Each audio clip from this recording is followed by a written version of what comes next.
Still January 18th. Still late on recording this. But here we go. Proverbs 10. NIV. The Proverbs of Solomon. A wise son brings joy to his father, but a foolish son brings grief to his mother.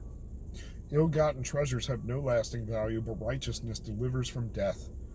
The Lord does not let the righteous go hungry, but he thwarts the craving of the wicked. Lazy hands make for poverty, but diligent hands bring wealth.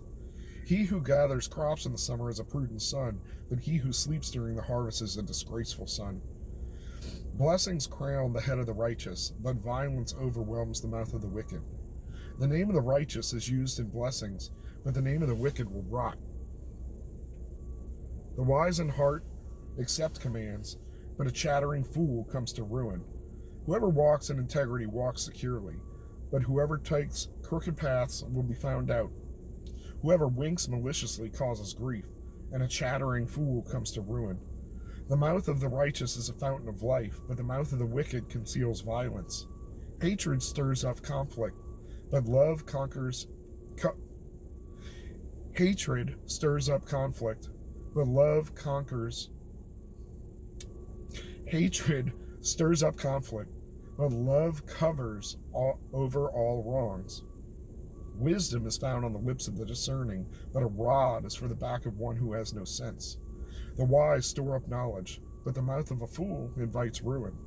The wealthy of the rich is their fortified city, but poverty is the ruin of the poor. The wages of the righteous is life, but the earnings of the wicked are sin and death. Whoever heeds discipline shows the way to life. Whoever ignores correction leads others astray. Whoever conceals hatred with lying lips and spreads slander is a fool. Sin is not ended by multiplying words, but the prudent hold their tongues. The tongue of the righteous is choice silver, but the heart of the wicked is of little value. The lips of the righteous nourish many, but fools die for lack of sense. The blessing of the Lord brings wealth without painful toil for it. A fool finds pleasure in the wicked schemes, but a person of understanding delights in wisdom. What the wicked dread will overtake them. What the righteous desire will be granted. When a storm is swept by, the wicked are gone, but the righteous stand firm forever. As vinegar to the teeth and smoke to the eyes, so are sluggards to those who send them. The fear of the Lord adds length to life, but years of the wicked are cut short. The prospect of the righteous is joy, but the hopes of the wicked come to nothing. The way of the Lord is a refuge for the blameless, but it is ruin for those who do evil. The righteous will never be uprooted, but the wicked will not remain in the land. From the mouth of the righteous comes the fruit of wisdom, but a perverse tongue will be silence. The lips of the righteous know what finds favor, but the mouth of the wicked only what is perverse.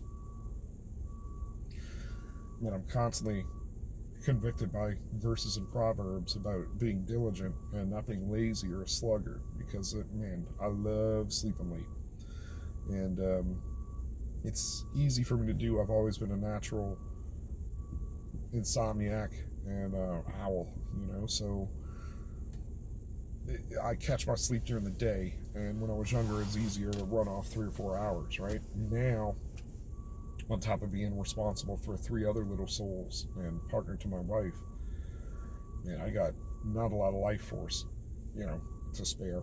And then I'm trying to do things like this and do code and work, and it's a lot. So, you got to be diligent to reap the rewards.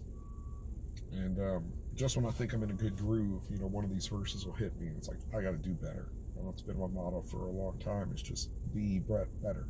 Be better every day, a little bit better. So I encourage you to work in a timely fashion, get things done. I'm also getting older. I was talking to my bestie yesterday about, we're entering kind of the next stage of life, according to Erickson, developmental psychologist.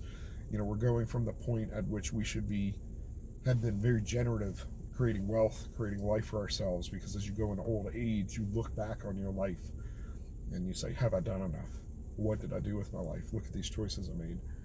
And it can make for a very miserable aging and end of life if you haven't successfully fulfilled that stage. I don't know that there's a particular measure of success, but you need to know that you made a difference, worked hard, and can see some results of that.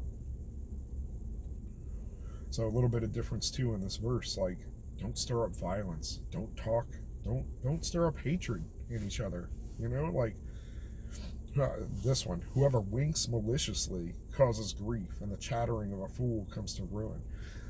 Man, to me that's trolling, and it can be funny, and we'll be in Twitter spaces cutting up and either troll each other or entertain a troll, but I don't know. I definitely think it's just better to talk people up, talk about good things. Again, chase wisdom, chase life, bestow life on people through your words. So this one's gone on a little bit, and if you're watching this, be blessed. Choose wisdom. Choose to silence yourself when you need to. Speaking of someone who lets a lot of words fly in rage, and I've definitely gotten better, but